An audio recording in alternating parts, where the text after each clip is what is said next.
இந்த வீடு தான் பொழுதுடா. நீங்க தானே வர சொன்னீங்க எலக்ட்ரிஷியன்? ஆமாப்பா நான் தான் சொன்னேன் வாங்க. இங்க தானாடா? நான் ஏதோ ஃப்ரிட்ஜ் ப்ராப்ளம் சொன்னீங்களே. ஃப்ரிட்ஜ்னா உள்ளதான் இருக்கான், வெளியே இருக்கிறதுனா வாழ பிச்சானா உள்ள வாப்பா.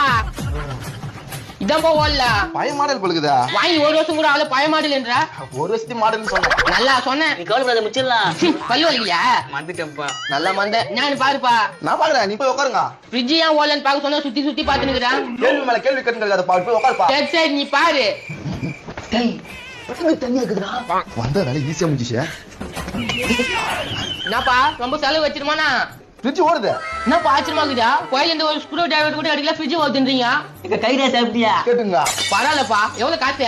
வேற யாராவது இருந்தா ஒரு 2500 ரூபாய் கேட்டிருப்போம். உங்களுக்கு ஒரு 500 ரூபாய் கம்மி பண்ணி 2000 ரூபாய் கொடுங்க. 500 தாங்குதா? எங்க அண்ணன் வந்தா தான் இன்னொரு 500 ரூபாய் தர முடியும். பரவாயில்ல விடுங்க. தேங்க்ஸ்ப்பா. தம்பியா யார் இவங்க? எலக்ட்ரிஷியன். நம்ம வீட்டுல என்னடா ஃபால்ட்? ஃப்ரிட்ஜ் ஓடல காலையில. நான் தான் ரொம்ப கூலிங் ஆகிதுன்னு பிளக்க பிடிங்க விட்டேன். நான் வரேங்க. இது எங்க போறா? என்னங்க சத்தம் பிடிக்கிறீங்க? ஏன்டா லெக் சொருன்றதுக்கு உனக்கு 2000 ரூபாய் வாடா? நாங்க பாட்டுலாம் பார்த்தோம். கேளுங்க எங்க முதலாளியா. முதலாளியா? ஆமா முதலாளியா, நீங்க பேசுங்க, நான் வந்துடுறேன்.